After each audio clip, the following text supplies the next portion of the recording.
मसीह जीवन में कैसा आया उसका मैं गवाही देना चाहता हूँ सभी के लिए कि मैं 1998 में जो है मसीह विश्वासी लोगों की संपर्क में आया और निरंतर उनके संपर्क में रहा।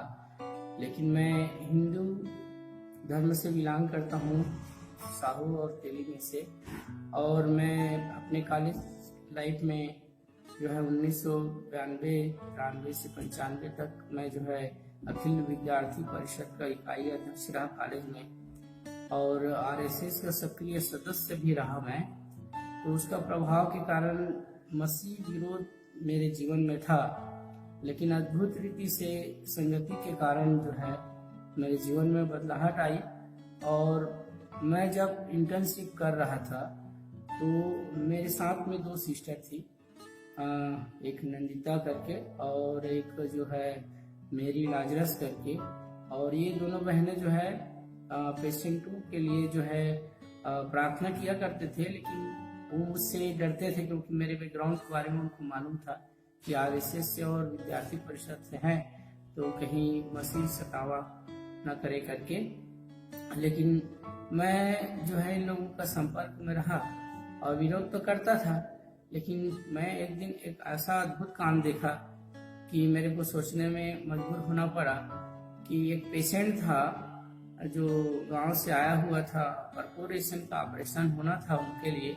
8 दिन से वो भर्ती था, लेकिन सिस्टर नंदिता ने उनके लिए प्रेयर करके पानी दिया, और वो जो पेट में जो इंटेस्टाइन में उनका परफोरेशन था पूरी तरह से, दूसरे दिन हम लोग जब सोनोग्राफी करवाए तो पूरी तरह से वो ठीक हो गया था।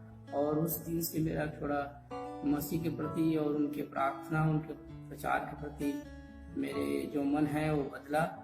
और फिर मैं निरंतर फिर उनके संगति में कलीसिया आते जाते रहा। महासमुंद की कलीसिया, इंडियन फेलोशिप और विश्वासी लोगों के बीच में मैं आते रहा।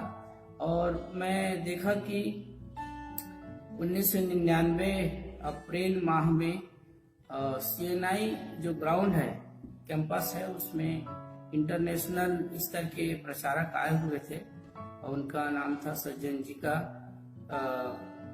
प्रताप पात्रो जी।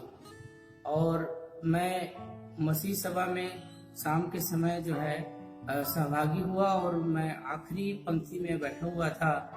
और कुछ समय के बाद जब प्रार्थना संगीत होने के बाद वो स्टेज में सज्जन बोल रहे थे कि यहाँ पर परमेश्वर की आत्मा की सहायता से मैं एक नाम पुकारता हूँ जिससे परमेश्वर आने वाले समय में काम लेंगे।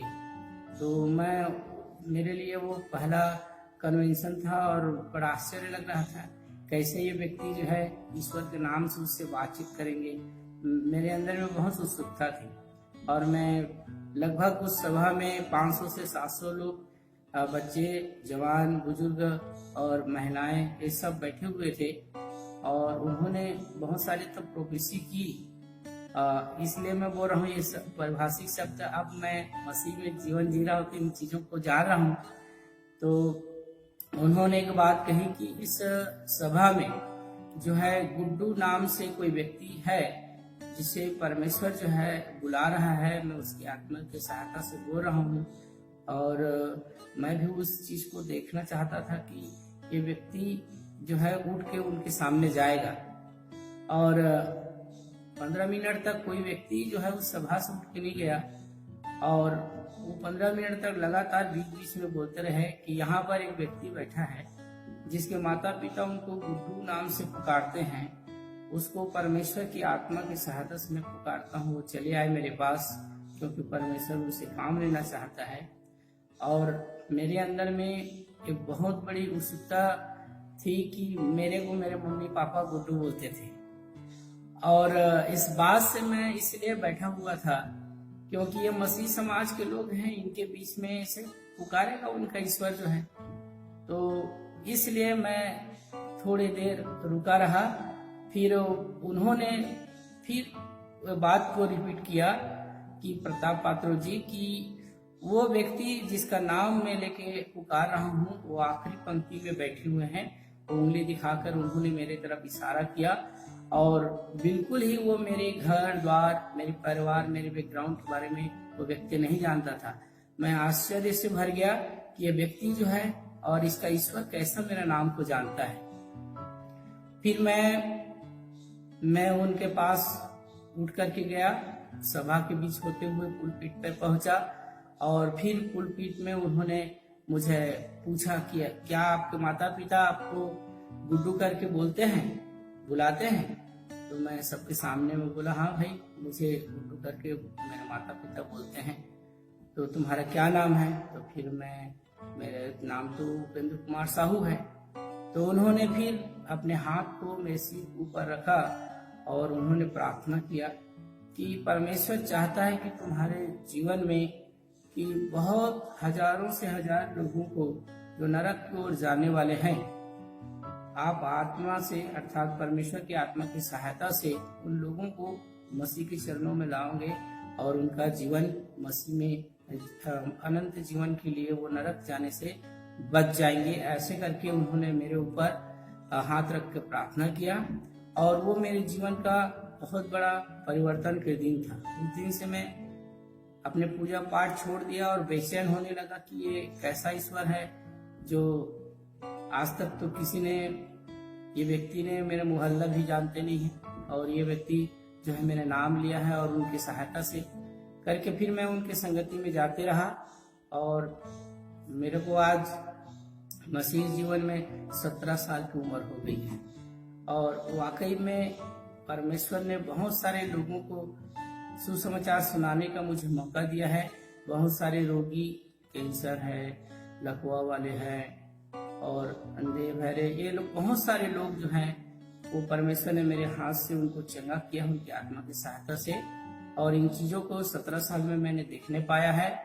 और मैं, जबकि मेरा बैकग्राउंड वेद से है, फिर मैंने वेदों में भी उनका जो है परिचय ढूंढना चाहा और मैंने भविष्य पुराण में उनका परिचय पाया प्रभु यीशु मसीह का, कि भविष्य पुराण में उसका 4 जो अध्याय है और 320 पृष्ठ में राजा सालीवाहन ईसा मसीह के कथा के रूप में उसको वर्णित किया गया है हिंदू धर्मशास्त्र में। उससे और मेरा विश्वास बढ़ा कि ये वास्तव में ईसा मसीह जो है पूरे जगत का ईश्वर है।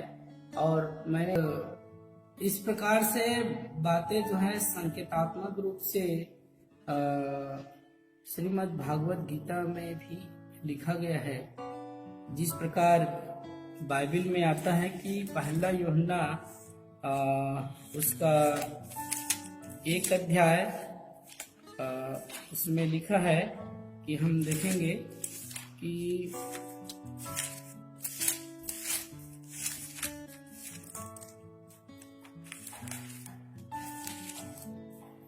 आदि में वचन था और वचन परमेश्वर के साथ था और वचन परमेश्वर था।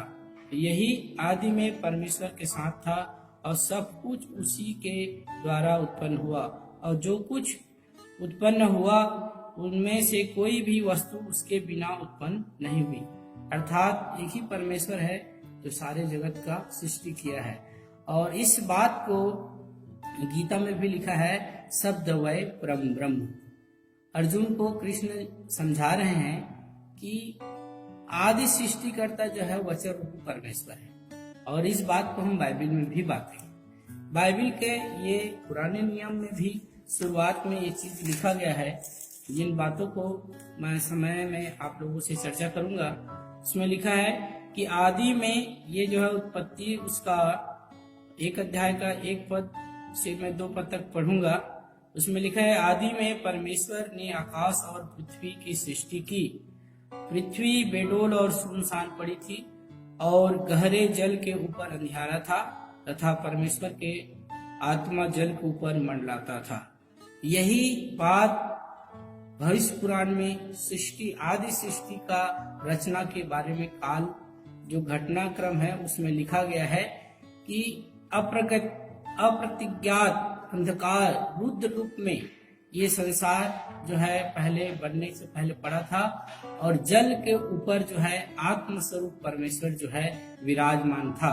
और उसका डिफिनेशन भी उसमें लिखा है कि नारायण का शाब्दिक अर्थ बता रहा था कि नार मतलब जल, अयन मतलब उसमें वास करने वाला। तो हम हिंदू धर्म शास्त्र और बाइबल में, इस पवित्र शास्त्र में, यहूदी धर्म शास्त्र में हमने ये चीज को पाया कि आत्मा परमेश्वर ही, अर्थात आत्मा रूप परमेश्वर ही इस सारी सृष्टि का सृष्टि करता है, जिसको बाद में बाइबल व्याख्या करते करते ये बात में लाया है कि वो आदि आत्मा परमेश्वर कौन है? प्रभु यीशु मसीह है, जिसको आज हम मानते हैं। और वास्तविक में ये जगत आज उस बात को पहचान रही है, लोग जान रहे हैं कि आदि सृष्टिकर्ता जो है परमेश्वर ही है।